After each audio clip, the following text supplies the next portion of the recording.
Måske har du allerede stiftet bekendtskab med et Teknicar-værksted. Måske du også benytter det, når bilen skal serviceres eller laver problemer. Det er nemlig en af de hurtigst voksende kæder af frie værksteder. Kvaliteten af værkstedernes arbejde er helt afgørende for, at vi kan fortsætte fremgangen. Derfor offer vi mange penge og stor opmærksomhed på at skaffe de bedste reservedele og den bedste uddannelse til værkstederne, siger Frank Holm fra Teknicar, der leverer netop det til de mange Teknicar-værksteder. Teknicar, det er en landsdækkende kæde af frie autoværksteder. Og med frie mener vi ikke mærkeværksteder, men med uddannelse og evnen til at reparere alle biler. Det er pt. ca. 130 forskellige værksteder fordelt over hele landet, der står klar til at yde en god service på alle biler. Så alt det, I beskæftiger jer med her, Frank, det tager altså sigte på, at alle os, der kører rundt i bilerne, vi kan få lavet bilen på et frit værksted i lige så god kvalitet som alle andre steder. Det er hele ideen. Når man anvender folk med en rigtig uddannelse og anvender reservedele af den rigtige kvalitet, så er fabriksgarantien den er bibeholdt. Det vil sige, at man har aldrig ringere stillet, end da man kom på sit mærkeværksted. Så man kan sige, at du går ikke selv og skruer, Frank, men hvad laver du egentlig så? Min opgave i det her koncept, det er jo at servicere værkstederne, bringe viden til dem, men selvfølgelig også at bringe reservedele til dem. Det er jo det, vi gør. Vi sikrer simpelthen, at værkstedet har adgang til.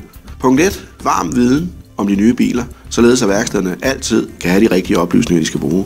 Punkt 2. Leverer vi selvfølgelig de rigtige reservedele, og med de rigtige reservedele, der menes selvfølgelig en OE-kvalitet, og det betyder en original eftermarkedskvalitet, så reservedelen er mindst lige så god som den, der sad i bilen, da bilen var ny. Hvordan sikrer du, at de reservedele, du leverer til Teknicar-værkstederne, at de lever op til de krav? Jamen, vi leverer jo fra en bred vifte af det, man kalder OE-leverandører, som er de mærker af reservedele, der leverer til førstegangsmontering af de nye biler. Det er simpelthen OE-varer. OE, det er et meget kluntet udtryk, men det betyder egentlig originale eftermarkedsvarer. Og det er den høje kvalitet. Så det er faktisk en kvalitet, der svarer til den, der i forvejen sidder i bilerne? Det er lige præcis det der. De værksteder, der skal med i denne her kæde, hvordan foregår det? Er det noget, man bare kan ringe til dig og komme med i sådan en? Så hvis man har et frit værksted, så kan man da selvfølgelig kontakte os hos Teknicar, og så finder vi ud af at tage et møde om. Men det er ikke noget, man bare ved en telefonopringning er medlem af. Der skal sikres noget kvalitet, og det gør vi selvfølgelig ved, at personalet skal være uddannet, og der skal være noget værktøj til stede, og der skal være noget efteruddannelse. Og de ting hjælper vi selvfølgelig med, men som udgangspunkt, man kan ikke bare ringe og få et skilt og sømme op. Det er ikke sådan, det foregår. Vi vil meget gerne sikre, at resten af kæden ikke får sænket overlæggeren ved, at vi bare skal have skilte og sidde alle steder. Og så ved du jo også lidt om, hvordan standarden er. Du har mødt mange af dem. Jo, men altså, jeg synes jo generelt, at standarden blandt de frie værksteder, den er høj. Og det er jo også derfor, at vi kan slå på det frie valg, fordi vi er sikre på, at vi godt tør sige, at folks bil er i rigtig gode hænder. Og man kan selvfølgelig sige, at på et lidt mindre værksted, som Teknicar-værksted typisk er, der handler man jo med mester selv.